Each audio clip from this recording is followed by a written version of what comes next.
अधूरी हसरतों का इल्जाम हर बार हम पे लगाना ठीक नहीं। वफा खुद से नहीं होती, खता ईवीएम की कहते हो।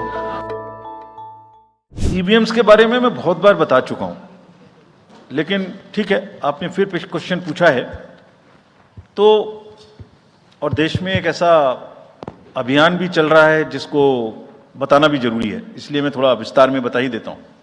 वैसे बहुत बार बता चुका हूं, 40 बार लगभग इस देश की संवैधानिक courts, high courts and supreme courts EVM के ऊपर में जितनी चुनौतियां हुई हैं उनको देख चुकी हैं। चुनौतियां किस प्रकार की हुई? ये हैक हो सकती है, चोरी हो जाती है, 19 लाख मिसिंग हैं, इसमें दिखाई नहीं देता है, ये कंप्यूटर से खराब हो जाती है, रिजल्ट्स बदल सकता है, मैनिपुलेट हो सकता है। हर बार संवैधानिक कोर्ट्स ने इसको रिजेक्ट किया है। क्या कहा है? कभी कहा कि इसमें वायरस लग ही नहीं सकता, no question of introducing virus. कभी कहा इनवैलिड वोट्स नहीं हो सकते, कभी कहा रिगिंग इज नॉट पॉसिबल, कभी कहा कि when there is section 61A in the RP act which empowers the use of the EVM, जब तक वो खत्म ना हो जब तक ये प्रश्न उठाना गलत है। कभी कहा कि EVMs are fool proof devices for counting and allegations of tampering are baseless.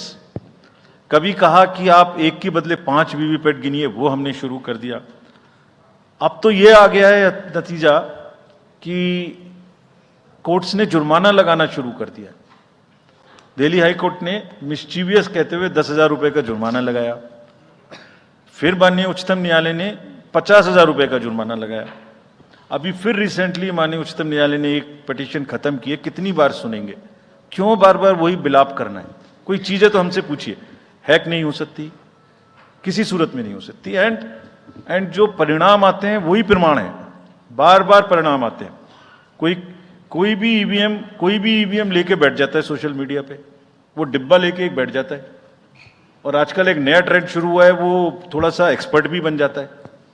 आजकल 1-2 एक्सपर्ट भी चल रहे हैं सोशल मीडिया पे। वो कहाँ की डिग्री हैं, कहाँ के एक्सपर्ट हैं, थोड़ा देखना भी चाहिए। वो बताते हैं कि ये डिब्बा है, वो टूल बॉक्स जैसा डिब्बा होता है, उसके अंदर में क्या है पता नहीं है, उसमें से एक गत्ते के डिब्बे में से एक स्लिप भी निकलती है। वो धरना भी हो जाता है कि ये स्लिप बदल गई, मैंने यहाँ बटन दबाया था और यहाँ ही गलत निकल गई। भाई आपने क्या दबाया था, किसी को बताया था क्या? क्या निकला, किसी को बताया था क्या?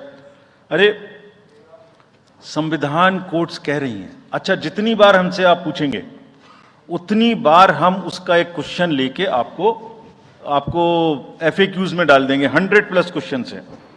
और भाई, political parties have come into existence because of the EVMs. There are many smaller political parties which in the age of the ballot papers might have not come into the existence. It was the fairness, and the political parties know in the heart of their hearts. सब EVMs का 3-3 बार mock poll होता है, candidates के सामने में होता है। फिर भी अगर कुछ आप किताब लाए हैं, किसी के पास है क्या? एक हमने किताब भी बनाई है, एक जितने लीगल केसेस, 40 केस, देखिए, these are 40 cases on EVM. इसमें FAQ भी है, आप सब लीजिए इस किताब को हमसे। इसमें FAQ भी है और इसमें फ्लो चार्ट्स भी हैं। देखिए, हमारी वेबसाइट पे है ये। थोड़ा पढ़ने का तो कष्ट करिए, खासतौर से जो एक्सपर्ट महोदय हैं, वो बहुत सारे एक्सपर्ट्स हैं यहाँ, मतलब कंट्री में कोई भी बन जाता है, किसी पे कोई रोक नहीं है।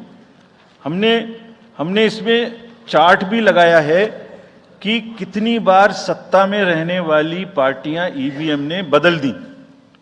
तो मुझे भी ईवीएम पे फिर मैं रात सोच रहा था ये प्रश्न तो आएगा जरूर, तो फिर रात को मैंने कुछ लिखा अपने हाथ से, वो फिर आपको सुनाता हूं।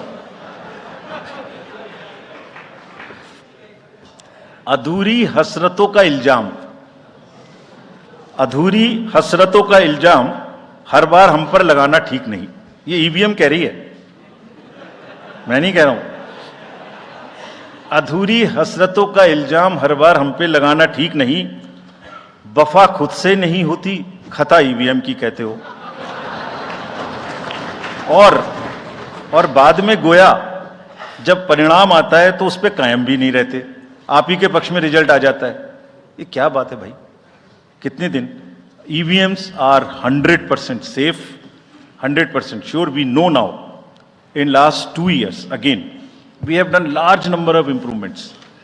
एक ईवीएम की नंबर जो भी किस बूथ पे जाएगी वो कैंडिडेट को दिया जाएगा, इसलिए इसमें कोई प्रॉब्लम नहीं है। नाउ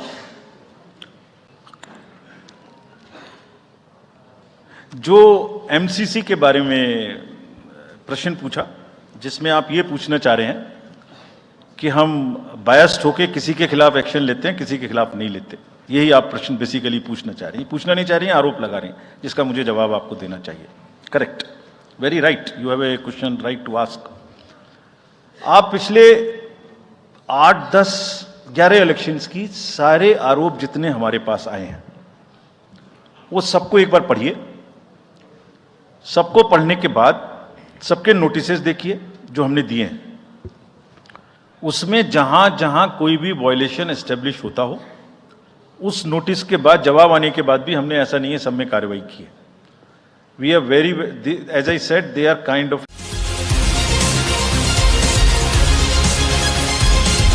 आप देख रहे हैं HY न्यूज यूट्यूब। लोकल खबरों के लिए हमारे चैनल सब्सक्राइब जरूर करें। धन्यवाद।